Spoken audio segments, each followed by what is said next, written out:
حضرت عبداللہ ابن عباس سے روایت ہے، رسول اللہ صلی اللہ علیہ وسلم نے فرمایا، جب تم جنت کے باغیچوں میں سے گزرو تو ان میں سے کھایا پیا کرو۔ اذا مررتم بریاض الجنت فرتو، جب تم جنت کے باغیچوں میں سے گزرو تو ان میں سے کھایا پیا کرو۔ قالو یا رسول اللہ وما ریاض الجنہ، صحابہ نے عرض کی اللہ کے رسول جنت کے باغیچے کون سے ہیں؟ قال مجالس العلم، آپ نے فرمایا علم کی مجلسیں، یہ جنت کے باغیچے ہیں، تو کھایا پیا کریں، یعنی وہ علم حاصل کیا کریں، تو شوق سے جایا کریں، اور اپنے باغیچے کو، اپنی کیاری کو تو ہر کوئی سجا کے رکھتا ہے۔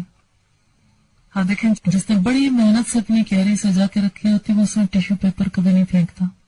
اپنے ضائع شدہ چیزیں نہیں پھینکتا۔ تو جہاں علم کی مجالس منعقد ہوتی ہیں ان جگہوں کی صفائی ستھرائی،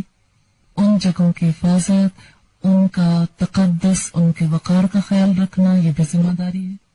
اللہ نے اپنے انبیاء کی ذمہ داری عائد کی تھی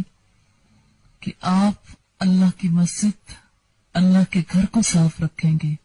رکوع کرنے والوں کے لیے، سجدے کرنے والوں کے لیے، طواف کرنے والوں اور اعتکاف کرنے والوں کے لیے۔ تو یوں ہمیں پتہ لگتا ہے کہ جہاں اللہ کا نام بلند کیا جاتا وہاں پر دل اللہ کے لیے جھکے ہوئے ہوتے ہیں نا، تو وہاں پر اپنی بات بلند نہیں کرنی، آداب کا بھی خیال رکھنا ہے، بس ایک ہی کام کرنا ہے، اذا مررتم بریاض الجنہ، جب کبھی تم جنت کے باغیچوں میں سے گزرو، فرتاؤ، پھر کچھ کھا پی لیا کرو، کچھ کھایا کرو، اگلا نہ کرو، کھایا کرو۔ اس موقع پر جو ہے اگلنا کیا ہوتا ہے؟ اپنی باتیں کرنا، مجلس کو خراب نہیں کرنا، تو مجلس کے تقاضوں کا خیال رکھنا ہے۔ پھر آپ یہ دیکھیں کہ کھانے پینے کا انداز کیا ہوتا ہے۔ مثال کے طور پر آپ جیسے کھانا کھاتے ہیں تو آپ لقمہ توڑتے ہیں، لگاتے ہیں، پھر آپ اسے منہ میں رکھتے ہیں، پھر آپ چباتے رہتے ہیں، چبا کر پھر اسے اندر کرتے ہیں، پھر آپ اگلا کام آپ کا معدہ کرتا ہے، پھر کہیں جا کے آپ کا کھانا ہضم ہوتا ہے، آپ کو فائدہ دیتا ہے۔ علم حاصل کرتے ہیں، پھر آپ اپنے ذہن کے اندر کیسے محفوظ رکھتے ہیں۔ آپ اگر ایسے ہی بیٹھے ہوئے سن رہے ہو، سنتے سنتے آپ چلے جائیں، نہ آپ نے اسے لکھا، اگر دیکھا جائے تو لکھنا کیا ہے؟ قلم پکڑنا نوالا پکڑنے کی طرح ہے، اس کے ساتھ جیسے سالن لگانا ہے تو اس کو جو ہے سیاہی کے ساتھ اس کا کچھ نہ کچھ جو کہا گیا اس کو لکھنا ہے۔ پھر اسی طرح سے آپ دیکھیں کہ ذہن غور و فکر کرے، جیسے لقمہ منہ میں رکھا جاتا ہے ایسے ہی لکھتے تو کاغذ پہ، لکھا ذہن پہ جاتا ہے، پھر اس کو دہرانا، پھر جیسے معدہ ورک کرتا ہے ایسے ذہن ورک کرے، اسے ریوائز کرنا، تاکہ واقعی وہ جزو ایمان بن جائے،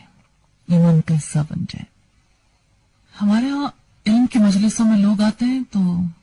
اگر ویسے تصور کر کے دیکھیں نا کھانے کے ساتھ میچ کر کے، تو ایسے ہی لگتا ہے کہ کھانے کی پلیٹ ہاتھ میں پکڑ کے جاتے ہوئے وہیں چھوڑ کے چلے گئے، کھانے کی پلیٹ سے کچھ لیا ہی نہیں، نہ تو لقمہ توڑا، نہ سالن ساتھ لگایا، نہ منہ میں دبایا، نہ اسے چبایا، نہ اندر رکھا، پلیٹ پکڑی، پکڑے پکڑے باتیں کی، چھوڑ کے چلے گئے۔ ایسے ہی نارملی مجالس علم میں شرکت کی جاتی، تو آپ نے علم کی مجلس خواہ خود اٹینڈ کرنی ہے یا دوسروں کو اٹینڈ کرانی ہے، تو باقاعدہ طور پر اس کے جزو ایمان بننے کا اہتمام کرنا ہے کہ لوگ لکھیں، لوگ پڑھیں، لوگ ریوائز کریں، لوگ جو ہے اس کو اچھے طریقے سے اپنے ذہن کا، اپنے دل کا اور اپنے عمل کا حصہ بنائیں۔